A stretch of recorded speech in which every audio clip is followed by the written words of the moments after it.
Matud pa ni Dolpo, labihang inita ang impyerno. Istorya konos iyang lolo, nag-ulbo-ulbo ang kayo. Kulang siyas pagto, o kay wapay may balik nagikan dito. Simba kung siya'y makaagto, magtawag siya'g bumbiro. Sa daghan nga nangamatay, may sagol gyud nga bumbiro. Adunay mga abogado, engineer, pulis og sundalo. Sa tunga sa impyerno, may serpiente kunong pitoy ulo. Magtawag siyang sundalo, iya kining iparapido.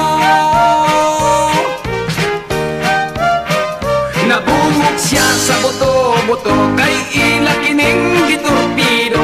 Nagkabuang siya og dagat, nasaad siya sa purgatorio.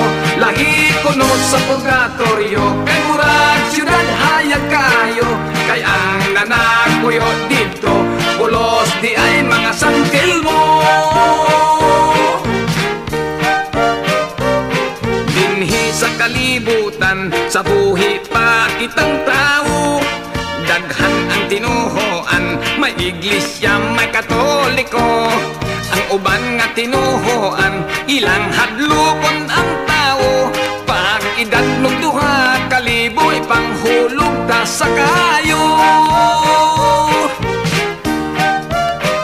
Mga tapos kitang tao, kung di malangit, may impyerno. Kung mapunta sa impyerno, isugba o ibarbikyo. Kung iagit at pilosopo, double murder na ang kaso. Kaduha di ay patya, ang kinabuhi sa tao.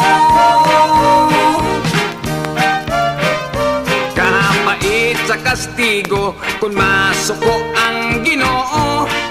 Kining ubang tao nga kulang na sa pagtuo. Dinhi sa kalibutan, daghang dautan nga mga bisyo. Hikalimtan lang ang Ginoo, ipalabi ilang bisyo. Daghang naglibog ang ulo, apang matud pa ni Dolpo. Nagapaabot na lang siya sa